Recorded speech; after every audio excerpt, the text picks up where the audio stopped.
Hello friend, जैसा कि हम लोग चैप्टर 5 मैट्रिसेस के बारे में स्टडी कर रहे हैं और इसके प्रीवियस वीडियो में हमने टाइप्स ऑफ मैट्रिसेस के बारे में स्टडी किया था।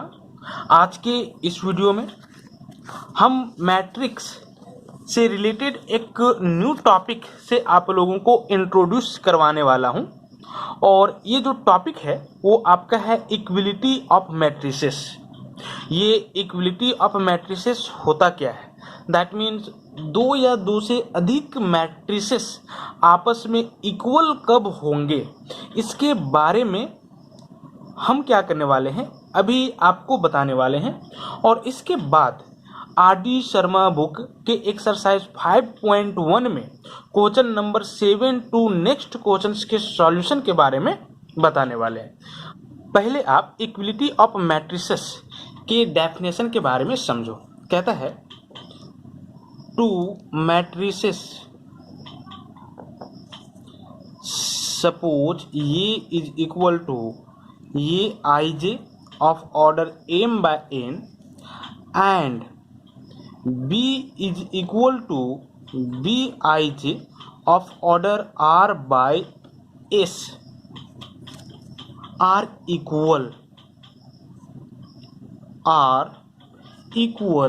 if first m is equal to r, that is the number of rows in A equals the number of rows in B।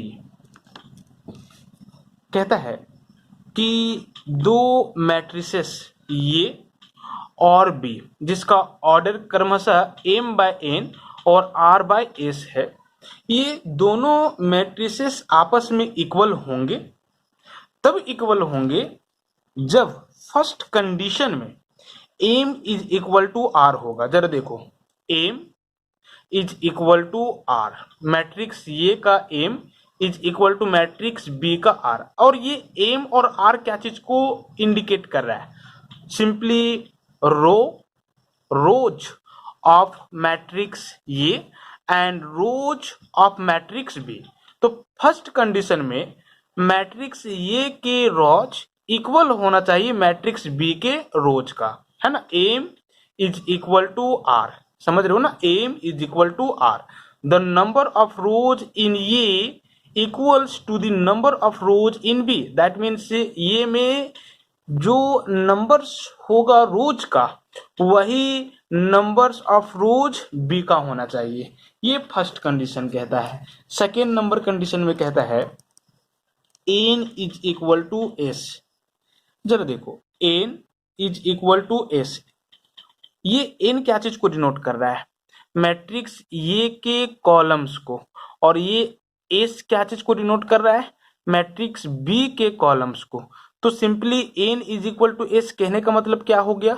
Matrix A का जो कॉलम्स होगा वो इक्वल होना चाहिए मैट्रिक्स b के कॉलम का। ये सेकेंड कंडीशन कहता है ना। यहाँ पे हम राइट डाउन कर रहे हैं, that is the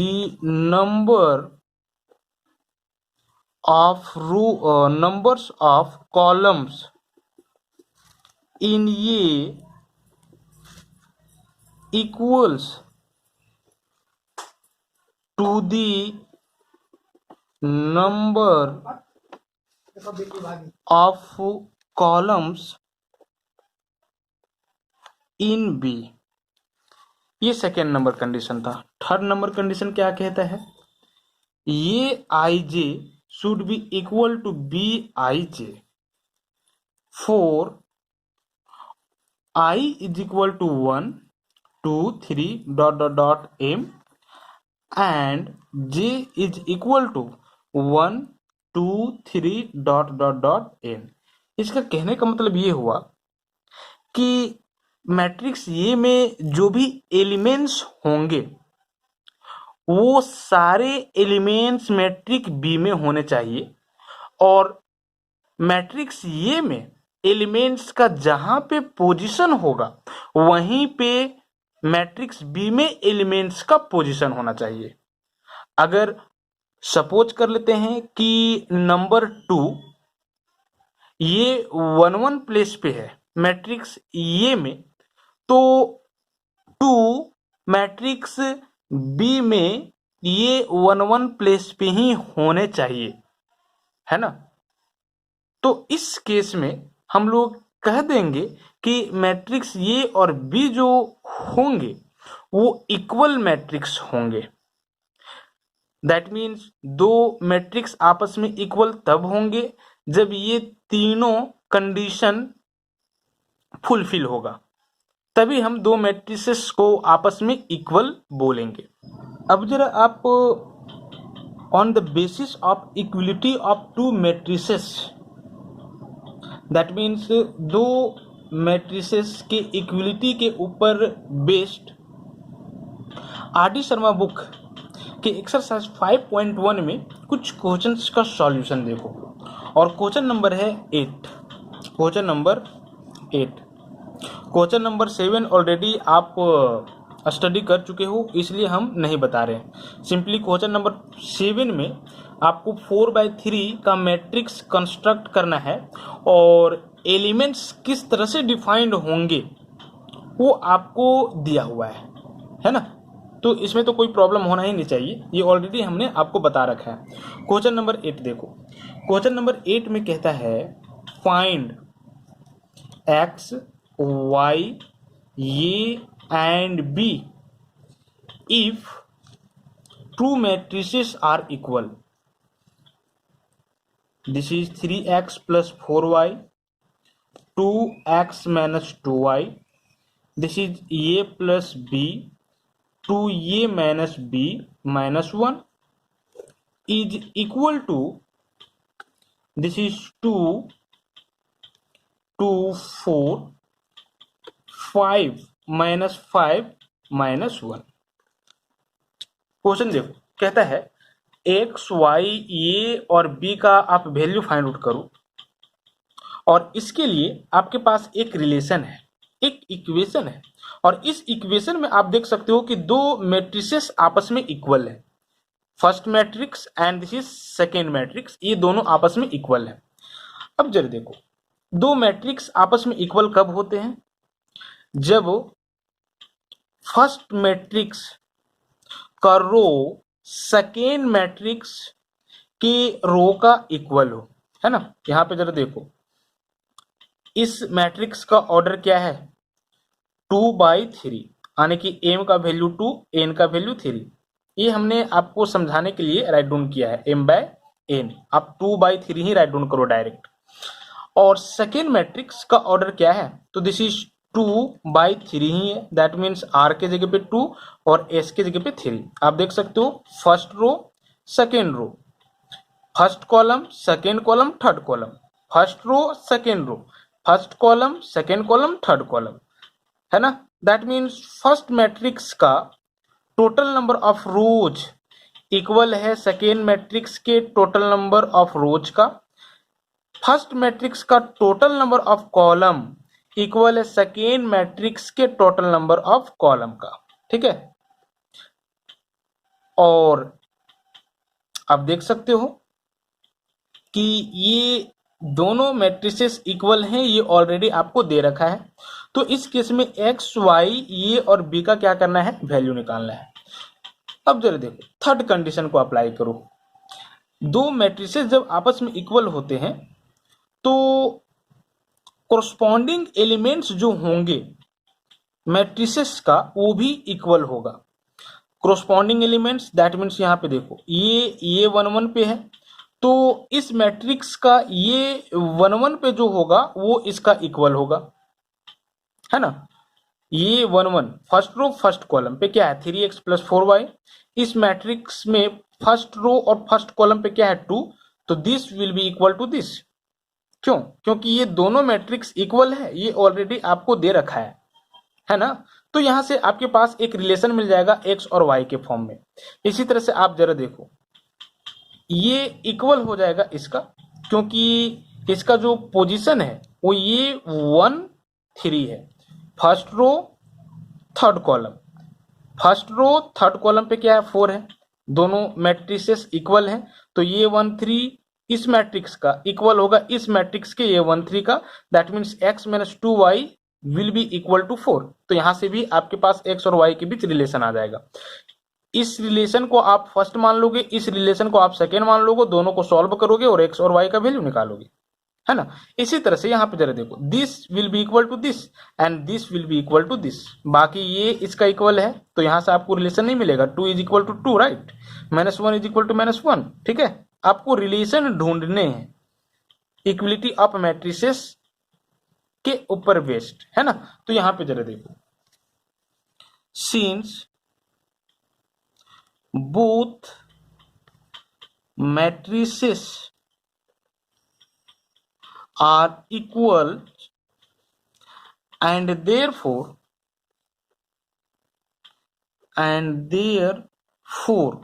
corresponding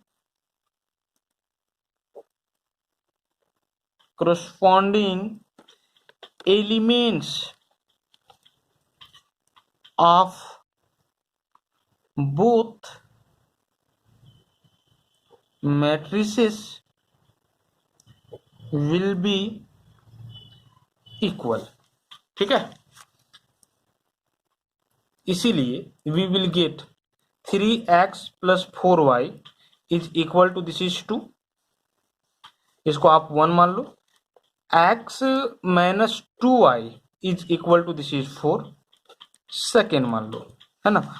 and A plus B will be equal to 5 third मान लो, 2a minus B is equal to -5, 2a minus B is equal to -5, इसको आप फोर्थ मान लो। क्या करना है, x y ये और b का वैल्यू निकालना है। ये दोनों को सॉल्व करके आप x और y का वैल्यू निकालोगे और ये दोनों को सॉल्व करके आप ये और b का वैल्यू निकालोगे, ठीक है। तो ये शॉर्ट टाइप में एग्जाम्स में पूछते हैं, ठीक है, इस तरह का क्वेश्चन एकदम शॉर्ट टाइप में। तो सॉल्विंग एक हम बना ही देते हैं, 1 and 2, 1 और 2 को सॉल्व करने पे क्या मिल जाएगा। सिंपली आप क्या करो, तो इसमें 3 से मल्टीप्लाई कर दो और x के टर्म को एलिमिनेट करो, ये दोनों को ऐड करके, है ना। दैट मीन्स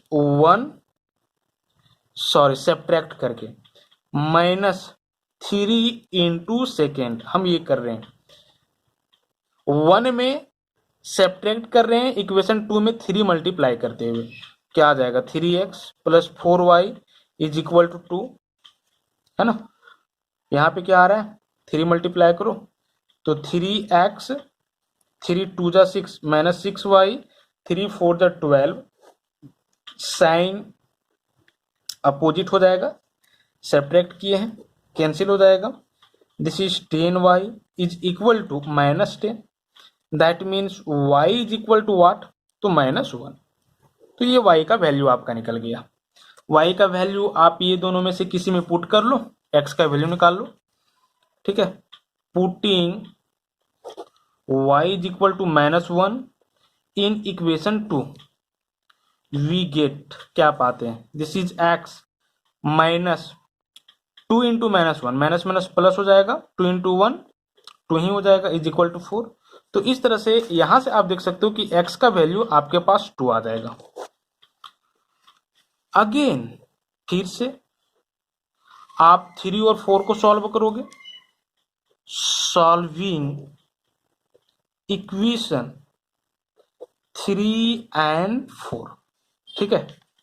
तो सिंपली हम दोनों को ऐड कर देते हैं, तो b का टर्म इलिमिनेट हो जाएगा, इरेडिकेट हो जाएगा। थर्ड और 4 को ऐड करने पे क्या आ रहा है, ये plus b is equal to 5, 2a minus B is equal to -5, add कर लो ना, ये प्लस 2a 3a कैंसिल हो जाएगा और ये 0 आ जाएगा, ठीक है। दैट मीन्स ये इज इक्वल टू व्हाट, तो दिस इज 0। अब ये का वैल्यू ये दोनों में से किसी में पुट कर लो, b का वैल्यू निकल जाएगा, तो 0 plus b is equal to 5 हमने 3 में पुट किया है, ये 3 नंबर इक्वेशन था। That means b is equal to क्या आ जाएगा 5। तो इस तरह से आप देख सकते हो कि x का वैल्यू 2, y का वैल्यू -1, ये का वैल्यू 0, b का value 5। That will be final answer. तो ये क्वेश्चन नंबर आपका 8 था। अब जरा आप क्वेश्चन नंबर 9 देखो, ये आर डी शर्मा बुक है ना, मेरे पास अवेलेबल है। क्वेश्चन नंबर 9 देखो, क्वेश्चन नंबर 9 में क्या कहता है, find x y a and b। Question number 8 के ही जैसा क्वेश्चन है। If this matrix is equal to this matrix, आप x y ये और b का वैल्यू एवेलुएट करो, फाइंड आउट करो। यदि ये मैट्रिक्स इस मैट्रिक्स का इक्वल है, भैया ये दोनों मैट्रिक्स आपस में इक्वल हैं, तो ये दोनों मैट्रिक्स के जो कोरस्पॉन्डिंग एलिमेंट होंगे वो भी आपस में इक्वल होंगे, यानी कि this will be equal to this, this will be equal to this, this will be equal to this, this will be equal to this, this will be equal to this. ये तो given है ना, ये तो आप देख सकते हो, this will be equal to this, समझ रहे हो। तो आप इक्वलिटी ऑफ मैट्रिसेस के according this will be equal to this first equation, this will be equal to this second equation. तो x और y के बीच रिलेशन आपको मिल जाएगा, दोनों को सॉल्व कर दोगे, x और y का वैल्यू निकाल लोगे। इसी तरह से this will be equal to this and this will be equal to this, यहां से ये दोनों को सॉल्व करोगे, उसके बाद ये और बी का वैल्यू निकाल लोगे। तो क्वेश्चन नंबर 9 भी इजी है। क्वेश्चन नंबर जरा आप 10 देखो, क्वेश्चन नंबर 10 में आपके पास कहता क्या है, कहता है find the value of a b c and d for the following equations. इस इक्वेशंस के लिए आप ये बी सी डी का वैल्यू निकालो। एनसीईआरटी का क्वेश्चन है। तो क्या प्रॉब्लम है, दो मैट्रिक्स आपस में इक्वल है ना, तो इक्वलिटी ऑफ मैट्रिसेस का कॉन्सेप्ट अप्लाई करो ना, कोरस्पॉन्डिंग एलिमेंट्स इक्वल होंगे ना। That means this will be equal to this, this will be equal to this, this will be equal to this, this will be equal to this. भैया आप इसको और इसको solve करके ये और बी का वैल्यू निकाल लोगे, इसको और इसको सॉल्व करके आप सी और डी का वैल्यू निकाल लोगे, हो गया क्वेश्चन नंबर 11। इजी है। अब क्वेश्चन नंबर 11 देख लो, for what value of X and Y are the following matrices equal. कहता है कि यदि दो मैट्रिक्स आपके पास ये और ये दिया हुआ हो, है ना, तो ये दोनों मैट्रिक्स आपस में इक्वल x और y के किस वैल्यू के लिए होंगे, यानी कि x और y के जगह पे आप क्या लोगे कि ये दोनों मैट्रिसेस आपस में क्या हो जाएं, इक्वल हो जाएं। तो फिर से वही बात आ गया ना, ये दोनों क्या हो, इक्वल हो। इसके लिए x और y का वैल्यू क्या होगा, आपको क्या करना है, राइट डाउन करना है। जरा देखो, ये should be equal to b, है ना, ये should be equal to b. यदि आप ये को इक्वल कर दोगे b का, तो this will be equal to this, यानी कि 2x plus 1 is equal to x plus क्या 3। यहां से आप x का वैल्यू निकाल लो, तो 2x minus x, x is equal to 3 minus 1, this is 2, यानी x इज इक्वल टू क्या 2। तो x की जगह पे मुझे 2 रखना होगा। देखो x और y का वैल्यू पूछ रहा है ना, तो x का वैल्यू हमने पता कर लिया, x का वैल्यू क्या रखना होगा, 2 रखना होगा। 2 आप रखो, 2 टू जा 4 प्लस 1 5 आ गया, यहाँ पर भी 5 आना चाहिए, 2 प्लस 3 5 आया, इक्वल हो गया ना कोरस्पॉन्डिंग एलिमेंट। तो कुछ है नहीं, बहुत ईजी है। इसी तरह से अब आप क्या कर लोगे, this will be equal to this and this will be equal to this. तो y और y स्क्वायर के बीच आपके पास दोनों इक्वेशन से रिलेशन आ जाएगा। अब दोनों को सॉल्व कर लोगे तो y का वैल्यू निकल जाएगा। तो इस तरह से क्वेश्चन नंबर 11 था। अब जरा आप क्वेश्चन नंबर 12 देखो, क्वेश्चन नंबर 12 में क्या कहता है, फिर वही चीज, find x y and z so that ये इज इक्वल टू बी। आप क्या कर लो, x y और z का वैल्यू निकालो इस प्रकार से कि ये दोनों क्या हो जाए, इक्वल हो जाए। तो फिर से वही चीज हम लोग इक्वल लेकर के चलेंगे और x और y z का वैल्यू गिवन इक्वेशंस या जो इक्वेशन आएगा उससे हम लोग एवेलुएट करेंगे, है ना। सिंपली यहाँ पे x minus 2 is equal to y होगा, 3 इज इक्वल टू जेड होगा, तो जेड का तो वैल्यू आपके पास आ जाएगा 3 डायरेक्ट। ठीक है, आपको अब क्या करना है, जेड की जगह पे 3 रखना है ना।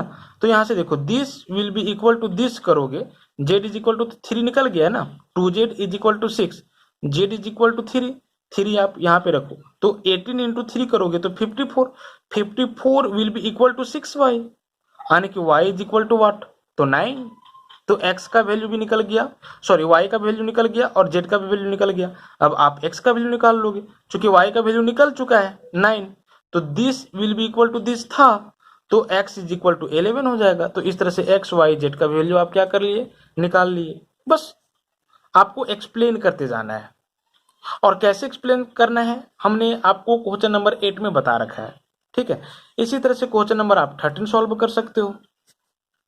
ये दोनों इक्वल है, तो एक्स वाई जेड डब्ल्यू का वैल्यू निकालना है, सारे इंटरकनेक्टेड हो जाएंगे एक दूसरे का। क्वेश्चन नंबर 14 कर सकते हो, क्वेश्चन नंबर 15 कर सकते हो, क्वेश्चन नंबर 16 कर सकते हो, है ना। और क्वेश्चन नंबर जरा आप 17 देखो, क्वेश्चन नंबर 17 में कहता है give an example of a raw matrix which is also a column matrix.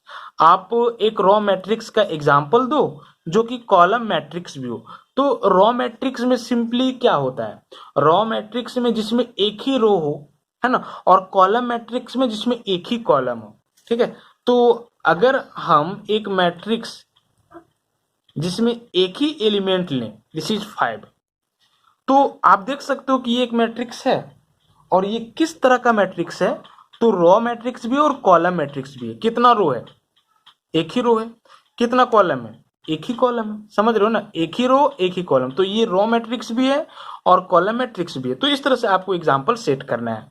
Question number 17 का सेकेंड देखो, अ diagonal matrix which is not a scalar. ठीक है, आपको डायगोनल मैट्रिक्स का एग्जाम्पल देना है जो कि स्केलर नहीं हो।